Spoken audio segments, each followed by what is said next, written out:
सबसे ज़्यादा मतलब जो मान्यता है यहाँ पे भोलेनाथ की मान्यता है, शिव शंकर भोलेनाथ की मान्यता है यहाँ पे। 100-150 आदमी तो डेली का रोज का आना जाना है यहाँ पे। बाहर से भी आते हैं, बहुत दूर दूर से लोग आते हैं यहाँ पर।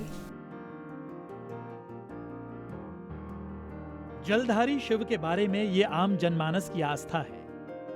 इसके पीछे कोई कारण नहीं, कोई दलील नहीं, बस विश्वास है जो सदियों से इसी रूप में जीवंत है।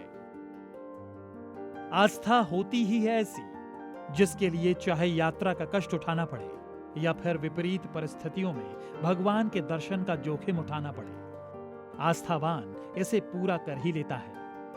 आस्था के पीछे यही आत्मीय शक्ति इसे किसी वैज्ञानिक विचारधारा से भी ज्यादा ताकतवर बनाती है। वो शक्ति जलधारी शिव की गुफा में साक्षात प्रकट होती है।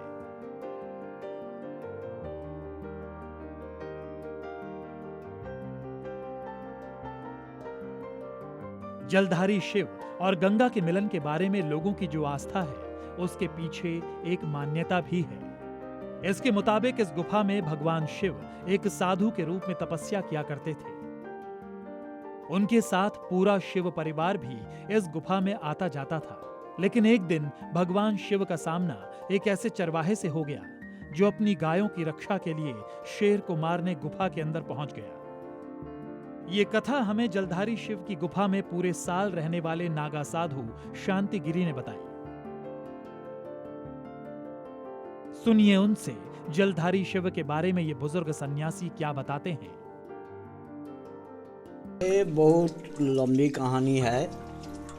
जलाधारी मंदिर जो है ये तो शंकर भोलेनाथ खुद एक गुफा में तपस्या किया। तो एक बात है, शामू नाम के कोई लड़का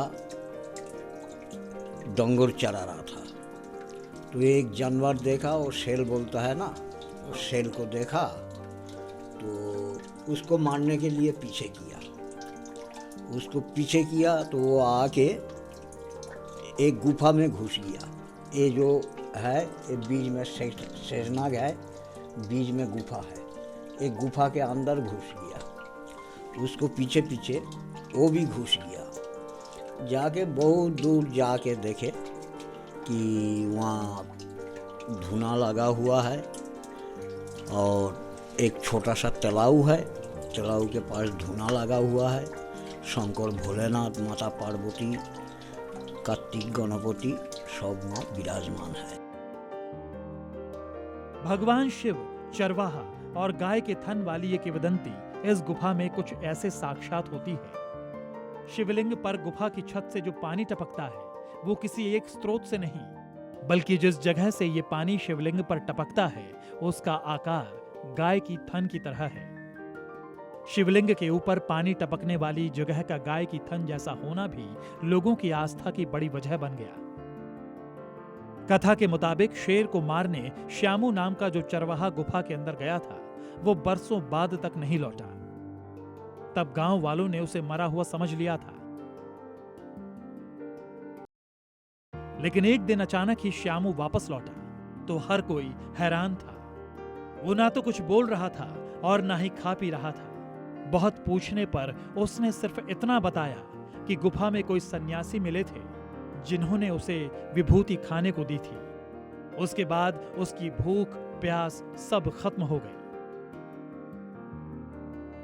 उस चरवाहे ने गुफा के अंदर के शिवलिंग के बारे में कभी नहीं बताया, इसलिए ये आम लोगों के लिए अज्ञात ही रहा। लेकिन जब वही चरवाहा बार बार इस गुफा में जाता और घंटों तक भगवान शिव का ध्यान करता तो लोगों का संदेह बढ़ा। इस तरह कुछ लोगों ने गुफा में शिवलिंग की मौजूदगी का पता तो लगा लिया, लेकिन उसके ऊपर बहती गंगा की धारा का कारण लोगों को समझ नहीं आया। लिहाजा ये भी लोगों की आस्था का एक बड़ा पहलू बन गया। Zee News।